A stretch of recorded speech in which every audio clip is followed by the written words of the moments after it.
Peeking around the edge of the paper hedge, Rachel and Kirsty saw the goblin pull out a shimmering silver pencil sharpener out of his pencil case.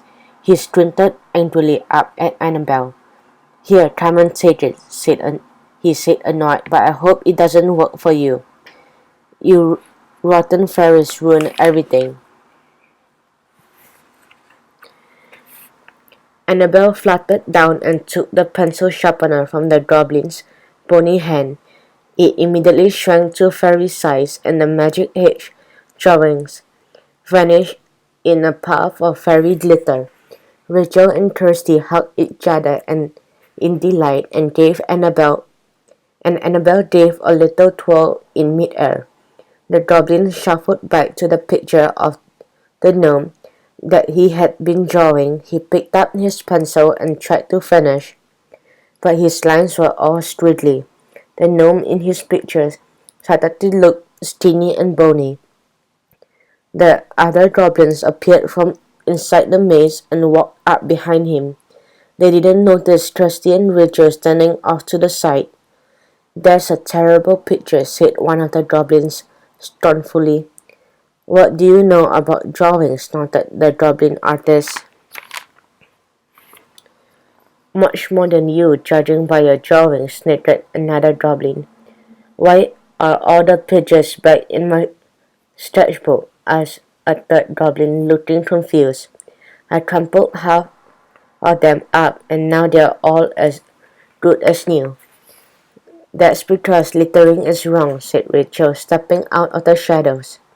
"You goblins need to learn to take care of the world around you." When Annabelle got her magic pencil sharpener back, she used her magic to clean up the big mess you made. The other goblins ignored Rachel and spun around to glare at the goblin artist instead. "You fool!" the tall goblin shrieked. "How could you let the fairy get her magic object back? Jack Frost is going to be so angry with us again." "I was stuck," the goblin artist screeched in anger. "We need a plan," said the plumber goblin. "What are we going to tell Jack Frost?" The goblins all sat down on stones in the rock garden and began to think hard. Rachel and Kirsty couldn't help giggling at the goblins as Annabelle flew over them. "Follow me and I'll lead you through the maze to the exit," she said. Rachel and Kirsty left the goblins, who were still arguing about how to tell Jack Frost the terrible news.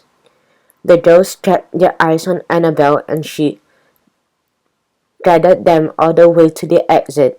There she fluttered down beside them with her magic pencil sharpener clutched in her hand.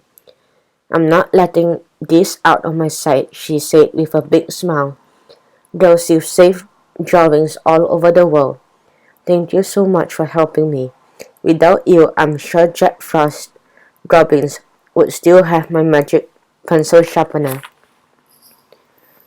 "We're happy to help," said Rachel. "Hopefully we can do same with the other missing objects," said Kirsty. "I'll tell the other magic crafts fairy how wonderful you are," said Annabelle. "Goodbye and thanks again." As the girls raised their wands to wave goodbye, Annabelle disappeared in a shower of fairy sparkles.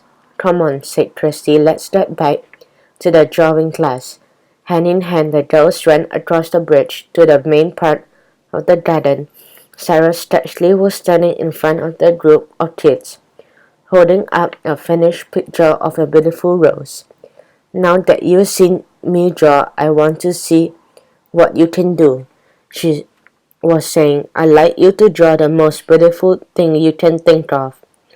It can be a person or a place, real or fantasy. Just have fun." Rachel and Kirsty exchanged happy smiles as they rejoined the class. They knew exactly what they were going to draw. They both took out their pencils and sketchbooks. "My pencil is as good as new," whispered Rachel. "Look." "Mine too," said Kirsty, pressing her finger to the sharp point of her pencil. Thank you, Annabelle. The girls were both concentrating on their drawings when they heard a familiar voice. Everyone seems to be hard at work here. The girls looked up and saw Artemis Johnson, the organizer of Crafts Week. She was walking towards Sarah Stretchley, with Mr. and Mrs. Walker at her side. "Hello, Arlie," said Sarah with a smile. "Yes, everyone's very busy. Let's take a look at how you are all doing." She led Arlie and Mr. and Mrs. Walker around the little group. When they reached Rachel and Kirsty, Sarah put a hand on each of their shoulders.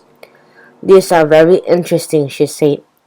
"You girls are so talented. Kirsty's picture of a magic fairyland is so realistic that I can imagine being there.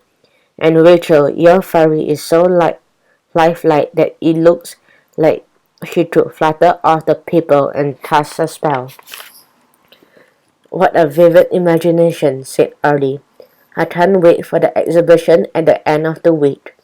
Mr. and Mrs. Walker beamed with pride.